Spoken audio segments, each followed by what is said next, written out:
Halo, jumpa lagi di channel Ummu Hania. Pada kesempatan kali ini kita coba mereview lagi ya tentang pelajaran bahasa Inggris yang pernah kita lakukan dulu. Dan kali ini kita akan membahas lagi tentang penggunaan kata take sebagai dileksikal. Ingat ya, sebagai dileksikal, jadi bukan sebagai leksikal. Jadi kalau dileksikal itu kata take itu sendiri nggak ada artinya dia cuma sebagai pemanis saja. Lalu kemudian artinya yang sesungguhnya tergantung kata apa yang mengikutinya, seperti itu ya. Jadi kita akan membahas tentang take sebagai dileksikal.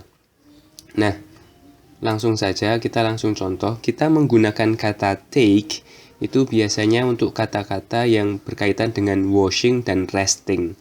Washing itu mencuci, apapun cuciannya, apapun jenis mencuci, bisa mandi, bisa shower, bisa nyuci baju, nyuci apa, pokoknya semacam cuci itu kita memakai kata take ya. Misalkan ini ada take a bath, itu artinya mandi. Take a shower, itu artinya mandi dengan shower. Kalau take a wash, itu biasanya mencuci ya, mencuci. Take a wash itu, atau mandi juga bisa take a wash gitu, seperti itu.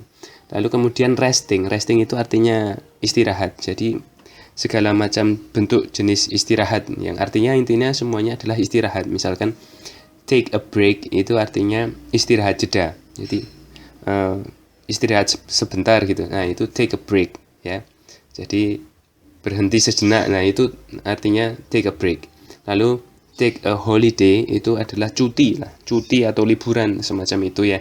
Lalu kemudian take a rest itu istirahat ya, take a rest ya. Jadi kalau habis kerja atau habis perjalanan jauh maka kita take a rest dulu lah ya. Nah, itu artinya istirahat dulu. Nah, artinya itu ya. Jelas ya. Lalu contoh kalimatnya ini dua saja ya. I always take a cold shower in the morning. Jadi saya selalu take a cold shower ini mandi shower dingin ya. Ya, in the morning ya, pada pagi hari. Nah, contoh keduanya you look tired, you need to take a break ya. Kamu terlihat lelah, kamu membutuhkan istirahat. Nah, take a break ini artinya istirahat. Nah, semacam itu. Ini adalah penggunaan yang pertama. Lalu kemudian penggunaan yang kedua itu ada banyak sekali macamnya, bermacam-macam sekali ya. Yang bisa kita kasihkan contoh, misalkan yang kepikiran di kepala adalah take care. Take care itu artinya berhati-hati ya, hati-hati ya gitu ya. Take care ya, semacam itu. Jadi kalau kita orang lagi mau ngapain, teman kita lagi mau ngapain gitu, kita bilang take care, itu artinya hati-hati ya, semacam itu. Nah, terus kemudian take a turn. Take a turn itu maksudnya adalah mengambil giliran. Jadi take a turn itu mengambil giliran. Atau bisa juga take a turn itu membelok ya. Take a turn. Take a turn itu belok. Jadi kita naik mobil terus take a U-turn misalkan. Itu kita belok dengan belokan 180 derajat seperti itu. Jadi balik, putar balik gitu. Nah, itu take a U-turn. Nah, take a turn itu belok gitu. Tapi mengambil giliran juga bisa. Ya, take a turn atau take a turn itu tergantung konteksnya. Jadi kalau mau ngomong mengambil giliran ya take a turn bisa. Tapi kalau mau berbelok itu take a turn itu juga bisa. Artinya take a turn itu mengambil sebuah belokan atau berbelok gitu. Seperti itu ya.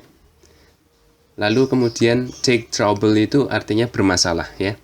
Take trouble itu bermasalah. Lalu take a chance. Take a chance ini adalah mengambil kesempatan. Jadi jika ada kesempatan maka kita take a chance. Nah, seperti itu. Jadi mengambil peluang dari sebuah peluang, seperti itu. Take a decision itu, take a decision ini artinya mengambil keputusan ya, memutuskan gitu. Artinya itu memutuskan. To decide something itu take a decision. Lalu kemudian take care of. Take care of itu merawat ya. Take care of itu merawat. Jadi take care of this dog atau cat gitu. Itu merawat. Ya, artinya merawat. Lalu take turns. take turns itu artinya bergiliran. Jadi kalau kita main apa gitu, atau mungkin pompa airnya cuma satu, nah saya dan orang lain take turns memakai ini. Nah, take turns itu artinya bergiliran, seperti itu. Take a risk itu artinya mengambil resiko, ya. Lalu take a photograph itu artinya mengambil foto, memfoto itu artinya take a photograph. Nah, ini contohnya ambil dua saja ya. We took hundreds of photographs on holiday, ya. Kita atau kami mengambil ratusan foto pada hari libur, nah, semacam itu. Lalu contoh berikutnya, Jane always takes a lot of trouble with her homework. Jadi Jane itu selalu bermasalah dengan PR-nya dia, ya, semacam itu. Nah, itu contohnya seperti itu. Ya, sudah paham ya dengan artinya ya.